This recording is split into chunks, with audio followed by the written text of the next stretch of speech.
Hi, ಎಲ್ರಿಗೂ ನಮಸ್ತೆ. ಎಲ್ಲರೂ ಹೇಗಿದ್ದೀರಾ? ಎಲ್ಲರೂ ಚೆನ್ನಾಗಿದ್ದೀರಾ ಅಂತ ಅಂದ್ಕೊಂಡಿದ್ದೀನಿ.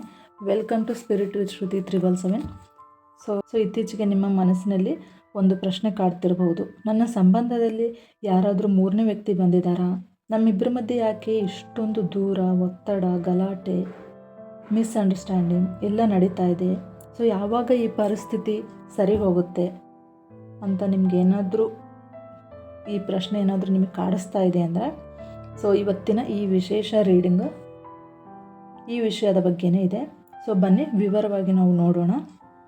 ಹಾಗೆ ಈ ರೀಡಿಂಗು ಜನರಲ್ ರೀಡಿಂಗ್ ಆಗಿರೋದ್ರಿಂದ ನಿಮ್ಮ ಪರಿಸ್ಥಿತಿ ಯಾವುದು ಹೊಂದಿಕೆ ಆಗುತ್ತೆ, ಸೊ ಅದಕ್ಕೆ ಮಾತ್ರ ನೀವು ತೆಗೆದುಕೊಳ್ಳಿ ಅಂತ ಹೇಳ್ತಾ ಇದ್ದೀನಿ.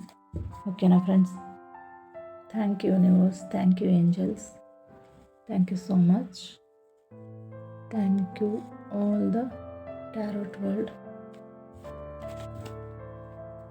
ಓಕೆ, ಬನ್ನಿ ನೋಡೋಣ.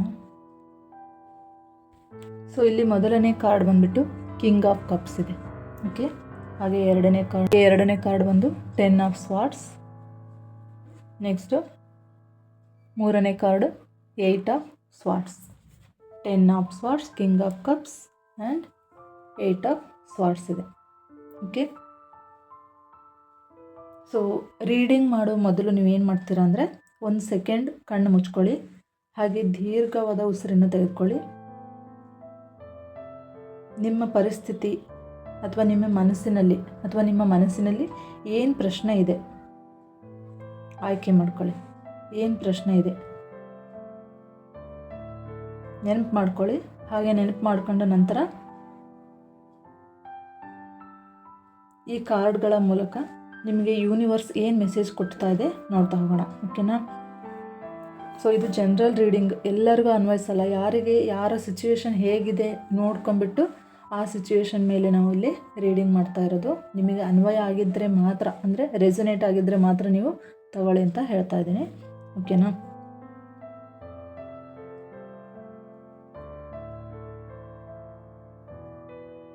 ಸೊ ಇಲ್ಲಿ ಏನಾಗಿರುತ್ತೆ ಅಂದರೆ, ನಿಮ್ಮಲ್ಲಿ ತುಂಬ ಜನ ಕಾಲ್ ಮಾಡಿದಾಗಲ್ಲ, ಪರ್ಸ್ನಲ್ ರೀಡಿಂಗ್ ತೊಗೊಂಡಾಗ ಎಷ್ಟು ಕೇಳ್ತಾರೆ ಅಂದರೆ, ನಮ್ಮ ಪಾರ್ಟ್ನರ್ ಮತ್ತು ಜೀವನದಲ್ಲಿ ಬೇರೆ ಯಾರಾದರೂ, ಅಂದರೆ ನಮ್ಮ ಪಾರ್ಟ್ನರ್ ಜೀವನದಲ್ಲಿ, ಅಂದರೆ ನಿಮ್ಮ ಹಸ್ಬೆಂಡ್ ಆಗಿರ್ಬೋದು, ಲವರ್ ಆಗಿರ್ಬೋದು, ಅವ್ರ ಜೀವನದಲ್ಲಿ ಯಾರಾದರೂ ರೊಮ್ಯಾಂಟಿಕ್ ಬೇರೆ ವ್ಯಕ್ತಿ ಏನಾದ್ರು ಬಂದಿದ್ದಾರಾ? ಸೊ ಹಾಗಾಗಿ ಇಲ್ಲಿ ಬಂದಿರುವಂಥ ಈ ಕಾರ್ಡ್ ಏನು ಹೇಳ್ತಾ ಇದೆ ಅಂದರೆ, ಕಿಂಗ್ ಆಫ್ ಕಪ್ಸ್. ಸೊ ಈ ಕಾರ್ಡ್ ಏನಂದರೆ ತುಂಬ ಸ್ಪಷ್ಟವಾಗಿ ಹೇಳ್ತಾ ಇದೆ, ಇಲ್ಲಿ ಯಾವುದೇ ರೀತಿಯ ರೊಮ್ಯಾಂಟಿಕ್ ಆಗಿರುವಂತಹ ಒಂದು ಥರ್ಡ್ ಪಾರ್ಟಿ ಯಾರು ಕಾಣಿಸ್ತಾ ಇಲ್ಲ. ಓಕೆನಾ? ಯಾವುದೇ ಒಂದು ಥರ್ಡ್ ಪಾರ್ಟಿ ಬೇರೆ ಯಾರೂ ಕಾಣಿಸ್ತಿಲ್ಲ.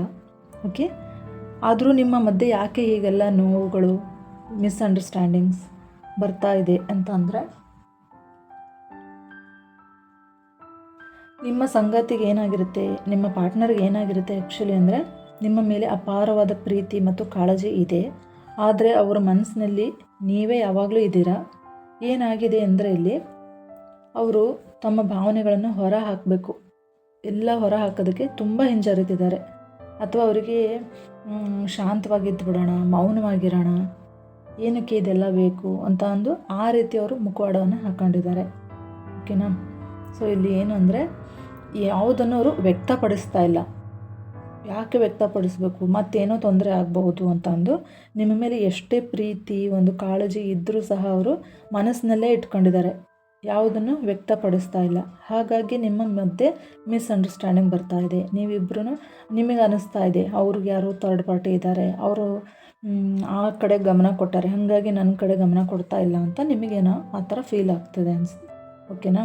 ಸೊ ಇದು ಸ್ಪಷ್ಟವಾಗಿ ಕಾರ್ಡ್ ಹೇಳ್ತಾ ಇದೆ, ಯಾವುದೇ ಒಬ್ಬ ವ್ಯಕ್ತಿಯ ಎಂಟ್ರಿ ಇಲ್ಲ ನಿಮ್ಮ ಜೀವನದಲ್ಲಿ, ಅಥವಾ ಅವರ ಜೀವನದಲ್ಲಿ ಯಾವುದೇ ಒಬ್ಬ ವ್ಯಕ್ತಿಯ ಹೆಜ್ಜೆ ಇಲ್ಲ. ಓಕೆನಾ? ಯಾವುದೇ ಎಂಟ್ರಿ ಮಾಡಿಲ್ಲ ಅವರು.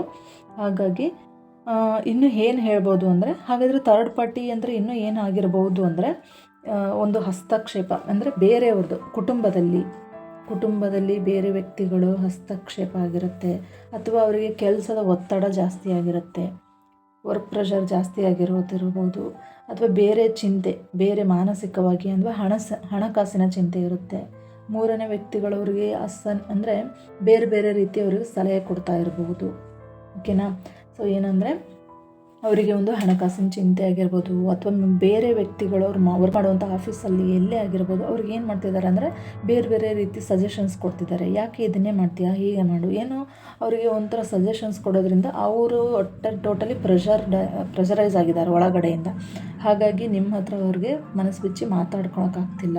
ಒಂದು ಏನೋ ಹಣಕಾಸಿಂದ ಆಗಿರ್ಬೋದು, ಒಂದು ಕೆಲಸದ ಒತ್ತಡ ಆಗಿರ್ಬೋದು, ಎಲ್ಲ ಬೇರೆಯವರು ಪರ್ಸನ್ ಮನೆಯಲ್ಲೇ ಬೇರೆಯವ್ರದ್ದು ತೊಂದರೆ ಆಗ್ತಿರ್ಬೋದು ನಿಮ್ಮಿಬ್ಬರ ಮಧ್ಯೆ. ಇದಕ್ಕೆ ನಾವು ಏನಂತೀವಿ, ಥರ್ಡ್ ಪಾರ್ಟಿ ಅಂತ ಹೇಳ್ತಾ ಹೋಗ್ತೀವಿ. ಓಕೆನಾ. ಹಾಗಾಗಿ ಅವರು ಬೇರೆ ಯಾರೋ ಅವ್ರ ಜೀವನದಲ್ಲಿದ್ದಾರೆ ಅಂತ ನೀವೇನೋ ಅನುಮಾನಿಸೋದೇನು ಬೇಡ. ನಿಮ್ಮ ಮನಸ್ಸನ್ನು ನೀವೇನೋ ಹಾಳು ಮಾಡ್ಕೊಂಬೇಡಿ. ಆದಷ್ಟು ಅವ್ರ ಮನಸ್ಸಲ್ಲಿ ಇರೋದನ್ನ ನೀವು ನೀಟಾಗಿ ಅರ್ಥ ಮಾಡ್ಕೊಳ್ಳಿ. ಅವರು ಕುಟುಂಬದ ಜವಾಬ್ದಾರಿಗಳಿಗೆ ಕಟ್ಟಿಬಿದ್ದಿರ್ತಾರೆ, ಅಥವಾ ಬೇರೆ ಕೆಲಸದ ಒತ್ತಡದಿಂದ ಕಟ್ಟಿಬಿದ್ದಿರ್ತಾರೆ. ಸೊ ಅದನ್ನು ನೀವು ಅರ್ಥ ಮಾಡ್ಕೊಳ್ಳೋಕ್ಕೆ ಟ್ರೈ ಮಾಡಿ ಅಂತ ಈ ಕಾರ್ಡ್ ಹೇಳುತ್ತೆ. ಓಕೆನಾ. ಹಾಗಾದರೆ ಈಗಿನ ತೊಂದರೆ ಮತ್ತು ಭಾರ ಎಷ್ಟಾಗಿದೆ ನಿಮಗೆ, ಸೊ ಅದನ್ನೇ ಯೋಚನೆ ಮಾಡಿ ನಿಮ್ಮ ದಿನಗಳು ಹೇಗೆ ಹೋಗ್ತಾ ಇದೆ, ಎಷ್ಟು ನೀವು ಯೋಚನೆಯಲ್ಲಿ ತೊಡಗಿದ್ದೀರಾ.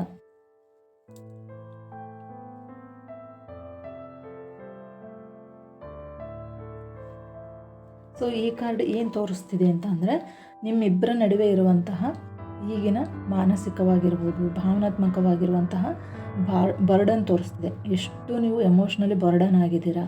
ನೀವು ಎಲ್ಲ ಯೋಚನೆಗಳನ್ನು ಮಾಡಿ, ನನ್ನ ಗಂಡ ಯಾಕೆ ಮಾತಾಡಿಸ್ತಿಲ್ಲ, ನನ್ನ ಹಸ್ಬೆಂಡ್ ಯಾಕೆ ಮಾತಾಡಿಸ್ತಿಲ್ಲ, ನನ್ನ ವೈಫ್ ಯಾಕೆ ಹೀಗಿದ್ದಾಳೆ, ನನ್ನ ಪ್ರೀತಿಯ ಪಾತ್ರರು ಆದಂತಹ ನನ್ನ ಪಾರ್ಟ್ನರ್ ಯಾಕೆ ಹೀಗಿದ್ದಾರೆ, ನನ್ನ ಪಾರ್ಟ್ನರ್ ಯಾಕೆ ನನ್ನ ಹತ್ರ ಸರಿಯಾಗಿ ಮಾತಾಡ್ತಿಲ್ಲ, ನಾನು ಏನು ತಪ್ಪು ಮಾಡಿದ್ದೀನಿ, ಅಥವಾ ಯಾರಾದರೂ ಬಂದಿದ್ದಾರಾ ಅನ್ನೋ ಒಂದು ಕ್ಷಣ ನೀವು ಯೋಚನೆ ಮಾಡ್ತಾ ಇದ್ದೀರಾ. ಸೊ ಇದರಿಂದ ನಿಮಗೆ ಏನಾಗ್ತಿದೆ ಅಂದರೆ, ಮಾನಸಿಕವಾಗಿರ್ಬೋದು, ಭಾವನಾತ್ಮಕವಾಗಿರ್ಬೋದು, ನೀವು ಫುಲ್ಲಿ ಬರ್ಡನ್ ಆಗಿಬಿಟ್ಟಿದ್ದೀರಾ, ಎಲ್ಲನೂ ಹೊತ್ಕೊಂಡ್ಬಿಟ್ಟಿದ್ದೀರಾ. ಸೊ ಆದಷ್ಟು ನೀವು ಇದನ್ನೆಲ್ಲ ಕ್ಲಿಯರ್ ಮಾಡ್ಕೊಳ್ಳಿ. ಓಕೆನಾ. ಸ್ಪಷ್ಟವಾಗಿ ಕಾರ್ಡ್ ಹೇಳ್ತಾ ಇದೆ, ಯಾವುದೇ ಒಂದು ಥರ್ಡ್ ಪಾರ್ಟಿ ಎಂಟ್ರಿ ಇಲ್ಲ, ಅದರಲ್ಲೂ ಲವ್ ಅಫೇರ್ಸ್ ಅಂತೂ ಇಲ್ಲವೇ ಇಲ್ಲ. ಇದ್ರೂ ಸಹ ನಿಮ್ಗೆ ಏನಿರುತ್ತೆ ಅಂದರೆ, ಅವರು ಏನು ಮಾಡ್ತಿದ್ದಾರೆ ಅಂದರೆ, ಒಂದು ಕೆಲಸದ ಒತ್ತಡ, ಈಗಿನ ದಿನಗಳಲ್ಲಿ ಗೊತ್ತೇ ಇರುತ್ತೆ, ಕೆಲಸದ ಒತ್ತಡ ಇರುತ್ತೆ, ಹಣಕಾಸಿನ ತೊಂದರೆ ಇರುತ್ತೆ. ಹಾಗಾಗಿ ನೀವು ಸ್ವಲ್ಪ ಬ್ರಾಡಾಗಿ ಯೋಚನೆ ಮಾಡಿ ಅಂತ ಈ ಕಾರ್ಡ್ ಹೇಳ್ತಾ ಇರುತ್ತೆ. ಓಕೆನಾ. ಸೊ ನೀವು ಯಾವಾಗ ಬ್ರಾಡಾಗಿ ಯೋಚನೆ ಮಾಡ್ತಾ ಹೋಗ್ತೀರಾ, ಆಗ ನಿಮ್ಮಲ್ಲಿ ಈ ಭಾರ, ಎಮೋಷ್ನಲಾಗಿ ಇಷ್ಟು ಭಾರವನ್ನು ಹೊತ್ಕೊಳ್ಳೋದು ಕಡಿಮೆ ಆಗುತ್ತೆ. ನಿಮ್ಮ ದಿನಗಳನ್ನು ನೀವು ಎಂಜಾಯ್ ಮಾಡ್ತೀರಾ. ಇಲ್ಲಾಂದರೆ ಹೀಗೆ ಭಾರವನ್ನು ಹೊತ್ಕೊಂಡು ನಿಮಗೆ ನೀವು ಕಷ್ಟಪಡ್ಕೊಳ್ತೀರ ಹೊರತು ಬೇರೆಯವ್ರಿಗೇನು ತೊಂದರೆ ಆಗಲ್ಲ. ಮನೆಯಲ್ಲಿರೋ ಮಕ್ಕಳಾಗಿರ್ಬೋದು, ನಿಮ್ಮ ಲೈಫಲ್ಲಿ ಇನ್ನೂ ತುಂಬ ಒಳ್ಳೊಳ್ಳೆ ಮೂಮೆಂಟ್ಸ್ ಬರ್ತಾ ಇರುತ್ತೆ. ಅವನ್ನೆಲ್ಲ ನೀವು ಏನು ಮಾಡ್ತಾ ಹೋಗ್ತೀರಾ ಅಂದರೆ, ಸುಮ್ಮನೆ ಹಾಳು ಮಾಡ್ಕೊಳ್ತೀರಾ. ಸೊ ಆದಷ್ಟು ನಿಮ್ಮ ಥಾಟ್ಸ್ ಪ್ಯಾಟ್ರನನ್ನು ಚೇಂಜ್ ಮಾಡ್ಕೊಳ್ಳಿ. ಯಾವಾಗ ನಿಮ್ಮ ಥಾಟ್ ಪ್ಯಾಟ್ರನ್ನ ಚೇಂಜ್ ಮಾಡ್ಕೊಳ್ತೀರ, ನಾವು ನೋಡುವಂತಹ ನೋಟ ಎಲ್ಲನೂ ಚೇಂಜ್ ಆಗ್ತಾ ಬರುತ್ತೆ. ತುಂಬ ಖುಷಿಯಾಗಿರ್ತೀರ. ನೆಮ್ಮದಿಯಾಗಿರಬೇಕು ಅಂದರೆ ನಮ್ಮ ಥಾಟ್ ಪ್ಯಾಟ್ರನ್ನ, ನಾವು ಯಾಕೆ ಹೀಗಿದ್ದೀನಿ ಅದನ್ನೆಲ್ಲ ನೀವೇ ಕ್ವಶನ್ ಹಾಕ್ಕೊಳ್ಳಿ. ಅದನ್ನು ಹಾಕ್ಕೊಂಡು ನೀವು ಸರಿ ಮಾಡಿಕೊಂಡಾಗ ನೋಡುವಂತಹ ನೋಟ ಎಲ್ಲ ತುಂಬ ಚೆನ್ನಾಗಿರುತ್ತೆ ಅಂತ ಹೇಳಬಹುದು. ಇಲ್ಲ ಅಂದರೆ ಇದೇ ರೀತಿ ಭಾರ ಹೊತ್ಕೊಂಡು ಮತ್ತೆ ಕಾಯಿಲೆಗೆ ಬೀಳೋದು ಅಂತಹ ಸಮಯ ಬರಬಹುದು. ಓಕೆನಾ. ಸೊ ಯಾವಾಗ ನೀವು ಇಷ್ಟೆಲ್ಲ ಯೋಚನೆ ಮಾಡ್ತಾ ಇದೇ ನೋವಲ್ಲಿ ಇರ್ತೀರ, ಮಾನಸಿಕವಾಗಿ ಬರ್ತಾ ದೈಹಿಕವಾಗಿ ನಿಮಗೆ ತೊಂದರೆಗಳು, ಆರೋಗ್ಯ ಸಮಸ್ಯೆ ಆಗೋಕ್ಕೆಲ್ಲ ಸ್ಟಾರ್ಟ್ ಆಗುತ್ತೆ. ಹಾಗಾಗಿ ನಿಮ್ಮ ಥಿಂಕಿಂಗ್ ಪ್ಯಾಟ್ರನನ್ನು ಚೇಂಜ್ ಮಾಡಿ ಅಂತ ಇಲ್ಲಿ ಹೇಳ್ತಾ ಇದೆ. ಓಕೆನಾ. ಸೊ ಇಲ್ಲಿ ನಿಮ್ಮ ಸಂಬಂಧದಲ್ಲಿ ಇಬ್ಬರಿಗೂ ಅಥವಾ ಒಬ್ಬರಿಗೆ ಎಷ್ಟು ಆಯಾಸ ಆದ್ರೂ ಒಂದು ವಿಷಯದ ಬಗ್ಗೆ, ಸೊ ಈಗ ಅವರಿಗೆ ತೊಂದರೆ ಆದಾಗ ಏನು ಮಾಡ್ತೀರಾ, ನೀವು ಅವರಿಗೆ ಸಪೋರ್ಟ್ ಮಾಡಬೇಕು. ಅವ್ರಿಗೆ ಆಯಾಸ ಆಗಿದೆ, ಯಾವುದೋ ಒಂದು ಕಡೆ ವರ್ಕ್ ಮುಗಿಸ್ಕೊಂಬಂದಿರ್ತಾರೆ, ಅವ್ರಿಗೆ ತುಂಬ ಸ್ಟ್ರೆಸ್ಡ್ ಆಗಿರ್ತಾರೆ ಅಂದಾಗ ನೀಟಾಗಿ ಅದನ್ನು ಅರ್ಥ ಮಾಡ್ಕೊಬೇಕು. ಬಿಸ್ನೆಸ್ ಒಂದು ಹೊರಗಡೆ ಆಫೀಸಿಂದ ಇಷ್ಟೆಲ್ಲ ವರ್ಕ್ ಆಗಿರುತ್ತೆ, ಅಥವಾ ಮನೆಯಲ್ಲಿರೋ ವೈಫ್ಗೆ ಅಂದರೆ ಎಲ್ಲ ಕೆಲಸ ಮಾಡಿ ವರ್ಕ್ ಪ್ರೆಷರ್ ಜಾಸ್ತಿ ಇರುತ್ತೆ ಅವರಿಗೆ ಅಂತ ಸರಿಯಾಗಿ ಅವರನ್ನು ಅರ್ಥ ಮಾಡ್ಕೊಳ್ಬೇಕು ಅಂತ ಈ ಕಾರ್ಡು ನಿಮಗೆ ಸ್ಪಷ್ಟವಾಗಿ ಹೇಳ್ತಾ ಇದೆ. ಓಕೆನಾ. ಸೊ ಒಬ್ಬರೇ ನೀವು ಹೊರೋದನ್ನು ಬಿಟ್ಬಿಟ್ಟು ಆದಷ್ಟು ಬೇರೆಯವ್ರಿಗೂ ಅಂದರೆ ಕುಟುಂಬದ ಬೇರೆಯವರು ಎಲ್ಲರ ಜೊತೆ ನೀವು ಸರಿಯಾಗಿ ಹಂಚ್ಕೊಳ್ಳಿ. ಏನೇ ಭಾವನೆಗಳಿದ್ದರೂ ಸೊ ಹಾಗೆ ಒಬ್ಬರೇ ಹೊರೆಯನ್ನು ಹೊರೋದು ಏನಂದರೆ, ಈ ಸಂಬಂಧನ ಉಳಿಸ್ಕೊಳ್ಬೇಕು ಅಂತಂದು ನೀವು ಏನು ಮಾಡ್ತಿರ್ತೀರ ಅಂದರೆ, ಒಬ್ಬರೇ ಕಷ್ಟಪಡ್ತಿರ್ತೀರ, ಒಬ್ಬರೇ ಏನೆಲ್ಲ ಥಿಂಕ್ ಮಾಡ್ತಿರ್ತೀರ, ಎಲ್ಲ ಜವಾಬ್ದಾರಿಗಳನ್ನು ಹೊತ್ಕೊಳ್ತೀರ. ಅವ್ರು ಖುಷಿಯಾಗಿರಬೇಕು, ಅವ್ರು ಚೆನ್ನಾಗಿರಬೇಕು ಅಂತ ಅಂದು. ಅದನ್ನು ಮಾಡುವ ಬದಲಾಗಿ ನೀವು ಅವ್ರ ಜೊತೆ ನೀಟಾಗಿ ಕಮ್ಯುನಿಕೇಷನ್ ಮಾಡ್ಕೊಳ್ಳಿ. ಕಮ್ಯುನಿಕೇಷನ್ ಮಾಡಿಕೊಂಡು ನೀವು ಮಾಡೋದ್ರಿಂದ ನಿಮ್ಮ ಹೆಲ್ತ್ ಚೆನ್ನಾಗಿರುತ್ತೆ, ಅವರ ಹೆಲ್ತ್ ಚೆನ್ನಾಗಿರುತ್ತೆ. ಈ ಒಂದು ರಿಲೇಷನ್ಶಿಪ್ ತುಂಬ ಚೆನ್ನಾಗಿ ಬರ್ತಾ ಹೋಗುತ್ತೆ. ಸೊ ಯಾವುದೇ ಕಾರಣಕ್ಕೂ ಒಬ್ಬರೇ ಹೊರೆಯನ್ನು ಹೊರಬೇಡಿ, ತುಂಬ ಶ್ರಮನ ಪಡಕ್ಕೆ ಹೋಗಬೇಡಿ, ಎಲ್ಲರ ಜೊತೆನೂ ಹಂಚ್ಕೊಳ್ಳಿ ಅಂತ ಈ ಕಾರ್ಡ್ ಹೇಳ್ತಾ ಹೋಗುತ್ತೆ. ಓಕೆನಾ? ಸೊ ಯಾವಾಗ ಯಾವಾಗ ನಿಮ್ಮ ಮಾತುಕತೆ ಸರಿಯಾಗಿ ನಡೀತಿಲ್ಲ, ಒಬ್ಬರು ಮಾತಾಡೋಕ್ಕೆ ಹೋಗ್ತೀರಾ, ಇನ್ನೊಬ್ಬರು ಕಿರಿಕಿರಿ ಅನ್ನಿಸ್ತಾ ಇರುತ್ತೆ ಮಾಡ್ಕೊಳ್ತೀರ, ಅಥವಾ ಇನ್ನೊಬ್ಬರು ಯಾಕಪ್ಪ ಮಾತಾಡೋದು ಅಂತ ಸೈಲೆಂಟಾಗಿರೋಕ್ಕೆ ಹೋಗ್ತೀರಾ. ಸೊ ಹೀಗೆಲ್ಲ ಮಿಸ್ಅಂಡರ್ಸ್ಟ್ಯಾಂಡಿಂಗ್ಸ್, ಮಿಸ್ಕಮ್ಯುನಿಕೇಷನ್ಸ್ ಆದಾಗ ನಿಮಗೇನು ಅನಿಸುತ್ತೆ, ಥರ್ಡ್ ಪಾರ್ಟಿ ಬಂದಿದ್ದಾರೆ, ನಮ್ಮ ಮೇಲೆ ಕಾನ್ಸಂಟ್ರೇಷನ್ ಇಲ್ಲ, ಆಮೇಲೆ ಇವ್ರಿಗೆ ಬೇರೆನೇ ಇಂಪಾರ್ಟೆಂಟ್ ಆಗಿರುತ್ತೆ, ನಮ್ಮದೆಲ್ಲ ಇಂಪಾರ್ಟೆಂಟ್ ಇರಲ್ಲ, ನಾನು ಅಂದರೆ ಅಷ್ಟಕ್ಕಷ್ಟೇ ಅನ್ನೋ ಒಂದು ಥಾಟ್ ಎಲ್ಲ ನಿಮಗೆ ಬರೋಕ್ಕೆ ಸ್ಟಾರ್ಟ್ ಆಗುತ್ತೆ. ಓಕೆನಾ? ಸೊ ಹಂಗಾಗಿ 10 ಆಫ್ ವಾಂಡ್ಸ್ ಏನು ಹೇಳ್ತಿದೆ ಅಂದರೆ, ಮಿತಿಗಿಂತ ನೀವು ಹೆಚ್ಚಾಗಿರುವುದನ್ನು ಜವಾಬ್ದಾರಿಗಳನ್ನು ಸೂಚಿಸುತ್ತೆ. ಇದು ಅಂದರೆ ಹೆಚ್ಚಾದ ಜವಾಬ್ದಾರಿಗಳನ್ನು ನೀವು ಹೊತ್ಕೊಂಡಿದ್ದೀರಾ, ಎಲ್ಲ ಜವಾಬ್ದಾರಿಗಳನ್ನು ನೀವು ಚೇಂಜ್ ಮಾಡ್ಕೊಳ್ಬೇಕು. ಅಂದರೆ ಎಲ್ಲ ಒತ್ತಡದಿಂದ ನೀವು ಹೊರಗೆ ಬರಬೇಕು ಅಂದರೆ ಏನೇ ತೊಂದರೆ ಅಥವಾ ಅಂದಾಗ ಈ ತೊಂದರೆ ಕ್ಲಿಯರ್ ಆಗುತ್ತೆ. ಯಾವಾಗ ನಮಗೆ ಈ ತೊಂದರೆಯಿಂದ ನಾವು ಮುಕ್ತಿ ಹೊಂದ್ತೀವಿ, ನಾವು ಯಾವಾಗ ಚೆನ್ನಾಗಿರ್ತೀವಿ ಅನ್ನೋ ಭಾವನೆಗಳೇನು ನಿಮಗಿದ್ರೆ, ಇಲ್ಲಿ ಏನಂದರೆ ಮತ್ತೆ ನಮಗೇನಾದರೂ ಹಳೆಯ ಪ್ರೀತಿ ದೊರಕುತ್ತಾ, ಮತ್ತು ನಾವು ಮೊದಲೇ ಇದ್ದ ಹಾಗೆ ನಾವು ಪ್ರೀತಿಯಿಂದ ಚೆನ್ನಾಗಿ ಇರ್ತೀವ ಅಂತ ಬಂದರೆ, ಸೊ ಈ ಕಾರ್ಡ್ ಏನು ಹೇಳ್ತಾ ಇದೆ ಅಂದರೆ, ಇದು ಒಂದು ಧನಾತ್ಮಕ ಕಾರ್ಡ್, ಅಂದರೆ ಇದೊಂದು ಪಾಸಿಟಿವ್ ಕಾರ್ಡ್. ಇದು ವೇಗದ ಬದಲಾವಣೆಯನ್ನು ಸೂಚಿಸುತ್ತದೆ. ಸೊ ನೋಡಿ, ಮೇಲಿಂದ ಹಿಂಗೆ ಬರ್ತಾ ಇದೆ ಅಂದರೆ ನೀವು ಎಷ್ಟು ಸ್ಪೀಡಾಗಿ ಹೋಗ್ತಾ ಇರ್ಬೋದು ಅದು. ಸೊ ಈ ತೊಂದರೆ ಯಾವಾಗ ಬಗೆಹರಿಯುತ್ತೆ ಮತ್ತು ಹಳೆಯ ಪ್ರೀತಿ ಯಾವಾಗ ಸಿಗುತ್ತೆ ಅಂತ ಬಂದಾಗ, ಈ ಕಾರ್ಡು ತುಂಬ ಪಾಸಿಟಿವ್ ಆಗಿ ಮತ್ತು ಸ್ಪೀಡಾಗಿ ಚೇಂಜಸನ್ನು ತೋರಿಸುವಂತಹ ಕಾರ್ಡ್ ಇದಾಗಿದೆ. ಓಕೆನಾ? ಓಕೆ, ಇದು ಏನಂದರೆ ಫಾಸ್ಟ್ ಮೂಮೆಂಟ್, ಅಂದರೆ ಶೀಘ್ರವಾಗಿ ಬದಲಾವಣೆ ಆಗುವಂತಹ ಟೈಮ್. ಅಂದರೆ ನಿಮ್ಮ ಸಂಬಂಧದಲ್ಲಿ ಏನೋ ಅವರೇನೋ ಒಂದು ಕಾಲ್ ಮಾಡ್ತಿಲ್ಲ, ಒಂದು ಬ್ಲಾಕ್ ಲಿಸ್ಟಲ್ಲಿ ಹಾಕಿದ್ದಾರೆ, ಅಥವಾ ಸೈಲೆಂಟ್ ಆಗಿದ್ದಾರೆ, ಏನೂ ಮಾತಾಡ್ತಿಲ್ಲ, ಏನನ್ನೂ ನಿಮ್ಮ ಹತ್ರ ಶೇರ್ ಮಾಡ್ಕೊಳ್ತಿಲ್ಲ ಅಂದರೆ, ಸೊ ಈಗ ನೆಕ್ಸ್ಟು ಎಷ್ಟು ಅಂದರೆ ಕಮ್ಯುನಿಕೇಷನ್, ಅವ್ರೇನಾದ್ರು ನಿಮಗೆ ಅನ್ಬ್ಲಾಕ್ ಮಾಡಿ ಮೆಸೇಜ್ ಮಾಡ್ತಾಯಿಲ್ಲ, ಕಾಲ್ ಮಾಡ್ತಾಯಿಲ್ಲ, ಸೈಲೆಂಟ್ ಆಗಿದ್ದಾರೆ, ಏನೂ ಮಾತಾಡ್ತಿಲ್ಲ, ನಿಮ್ಮ ಜೊತೆ ಕಮ್ಯುನಿಕೇಟ್ ಮಾಡ್ತಿಲ್ಲ ಅಂತ ಏನಾದರೂ ನಿಮಗೆ ಅನಿಸ್ತಿದ್ರೆ, ಸೊ ಇಲ್ಲಿ ಈ ಕಾರ್ಡ್ ಏನು ಹೇಳುತ್ತೆ ಅಂದರೆ, ಇನ್ನು 8 ವೀಕ್ಸ್ ಅಥವಾ 8 ಡೇಸ್ ಟು 8 ವೀಕ್ಸ್, 8 ದಿನಗಳಿಂದ 8 ವಾರದೊಳಗೇ ಅವರು ನಿಮಗೆ ಕಾಲ್ ಮಾಡ್ತಾರೆ, ಅನ್ಬ್ಲಾಕ್ ಮಾಡ್ಕೊತಾರೆ, ಮೆಸೇಜ್ ಮಾಡ್ತಾರೆ. ಸೊ ಎಲ್ಲದು ಅವ್ರ ಕಡೆಯಿಂದನೇ ಬರುತ್ತೆ, ಅಥವಾ ಮನೆಯಲ್ಲೇ ಇದ್ದರೆ ನೇರವಾಗಿ ಅವ್ರು ನಿಮ್ಮ ಹತ್ರ ಕೂತ್ಕೊಂಡು ಎಲ್ಲನೂ ಶೇರ್ ಮಾಡಿಕೊಂಡು ಎಲ್ಲ ಪ್ರಾಬ್ಲಮ್ ಕ್ಲಿಯರ್ ಮಾಡ್ಕೊಳ್ತಾರೆ. ಸ್ವಲ್ಪ ವೆಯ್ಟ್ ಮಾಡಿ ಅಂತ ಹೇಳ್ತಾ ಇದೆ. ಓಕೆನಾ? ಸೊ ಆದಷ್ಟು ಸಮಯ ಅಂದರೆ ಎಲ್ಲ ವಿಷಯಗಳು ಕೂಡ ತುಂಬ ವೇಗವಾಗಿ ಸರಿ ಹೋಗ್ತವೆ ಅಂತ ಈ ಕಾರ್ಡ್ ಹೇಳ್ತಾ ಇದೆ. ಓಕೆ,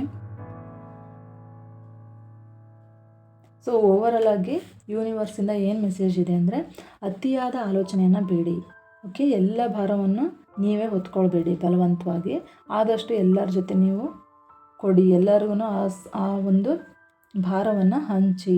ನೀವು ಎಲ್ಲ ಯೋಚನೆ ಮಾಡ್ತಾ ಕೂತ್ಕೊಬೇಡಿ, ನಿಮಗೆಲ್ಲ ಒಳ್ಳೆಯದಾಗಬೇಕು, ಒಂದಷ್ಟು ಸ್ಪೇಸ್ ಕೊಡಿ. ಸೊ ನಿಮ್ಮ ಪರಿಸ್ಥಿತಿ ಅಥವಾ ನಿಮ್ಮ ಸಿಚುವೇಶನ್ನ ನೀವು ಬಲವಂತವಾಗಿ ನೀವು ಸರಿಪಡ್ಸೋಕ್ಕೆ ಹೋಗಬೇಡಿ. ಅದಕ್ಕೆ ಆದ ಒಂದು ಟೈಮ್, ಒಂದು ಜಾಗವನ್ನು ಕೊಟ್ಟರೆ ಅದು ಅದಾಗೇ ಸರಿ ಹೋಗುತ್ತೆ ಅಂತ ಹೇಳ್ತಿದ್ದಾರೆ. ಹಾಗೆ 8 ಆಫ್ ವಾಂಡ್ಸ್ ತೋರಿಸಿದಂತೆ ಮಾತುಕತೆ ಶುರು ಆಗುತ್ತೆ. ಹಳೆ ಜಗಳಗಳೆಲ್ಲ ಕಡಿಮೆಯಾಗಿ ನಿಮ್ಮ ಪ್ರೀತಿಯ ಭಾವನೆಗಳು ಮತ್ತೆ ನಿಮ್ಮಲ್ಲಿ ವ್ಯಕ್ತವಾಗ್ತಾ ಹೋಗುತ್ತೆ ಅಂತ ಹೇಳ್ಬೋದು. ಓಕೆನಾ? ಸೊ ಇಲ್ಲಿ ಕೊನೆಯದಾಗಿ ಬ್ರಹ್ಮಾಂಡ ನಿಮಗೆ ಏನು ಅಡ್ವೈಸ್ ಮಾಡ್ತಾ ಇದೆ ಅಂದರೆ, ಅತಿಯಾದ ಆಲೋಚನೆ ಮಾಡಬೇಡಿ. ಆದಷ್ಟು ನೀವು ಅತಿಯಾದ ಆಲೋಚನೆ ಮಾಡೋದ್ರಿಂದ ನಿಮ್ಮಲ್ಲಿ ಪ್ರಾಬ್ಲಮ್ಸ್ ಮತ್ತೆ ಕ್ರಿಯೇಟ್ ಆಗ್ತಾ ಹೋಗುತ್ತೆ. ಸೊ ಹಾಗಾಗಿ ಈ ಪ್ರಾಬ್ಲಮ್ಸನ್ನು ನೀವು ಕ್ರಿಯೇಟ್ ಮಾಡ್ಕೊಳ್ಳದೆ ಏನು ಹೇಗಿದೆ ಹಾಗೆ ನೀವು ಸ್ಪಷ್ಟವಾಗಿ ಅದನ್ನು ಅಕ್ಸೆಪ್ಟ್ ಮಾಡ್ಕೊಳ್ತಾ ಬನ್ನಿ. ಓಕೆನಾ. ಇಷ್ಟು ಅಕ್ಸೆಪ್ಟ್ ಮಾಡ್ಕೊಳ್ತೀರಾ. ಆಮೇಲೆ ಎಲ್ಲದನ್ನು ಯೋಚನೆ ಮಾಡಿ ಭಾರವನ್ನು ನೀವು ಹಾಕ್ಕೊಳ್ಳೋದ್ರಿಂದ, ಜವಾಬ್ದಾರಿಗಳನ್ನು ನೀವು ಹಾಕ್ಕೊಳ್ಳೋದ್ರಿಂದ ನಿಮಗೆ ತುಂಬ ತೊಂದರೆ ಅನಿಸ್ತಾ ಹೋಗುತ್ತೆ. ಹಾಗಾಗಿ ಬೇರೆಯವರಿಗೆ ಹಂಚಿ, ನಿಮ್ಮ ತೊಂದರೆಗಳು, ನಿಮ್ಮ ನೋವುಗಳನ್ನು ಒಬ್ಬರ ಹತ್ರ ಶೇರ್ ಮಾಡ್ಕೊಳ್ಳಿ.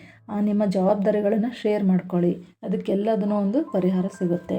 ಹಾಗೆ ಈ ಕಾರ್ಡ್ ಹೇಳೋದ್ರ ಲಾಸ್ಟ್ ಏನು ಹೇಳುತ್ತಂದರೆ, ಇನ್ನು ಎಲ್ಲ ನೋವುಗಳು, ಎಲ್ಲ ಕಷ್ಟಗಳು ಎಲ್ಲರೂ ಕಡಿಮೆ ಆಗಿ ನಿಮ್ಮಲ್ಲಿ ಪ್ರೀತಿ ಜಾಸ್ತಿ ಆಗ್ತಾ ಬರುತ್ತೆ. ನೀವು ಪ್ರೀತಿಯಿಂದ ಮತ್ತೆ ಹೇಗಿದ್ದರೆ ಹಾಗೆ ಆಗುವಂತಹ ದಿನಗಳು ಬರ್ತವೆ ಅಂತ ಈ ಕಾರ್ಡ್ ಹೇಳ್ತಾ ಇದೆ. ಸೊ ಇದು ಯಾರಿಗೆಲ್ಲ ರೆಸನೇಟ್ ಆಗಿದೆ ಅವರು ಐ ಕ್ಲೈಮ್ ದಿಸ್ ಎನರ್ಜಿ ಅಂತ ಹೇಳಿ 888 ಟೈಪ್ ಮಾಡಿ.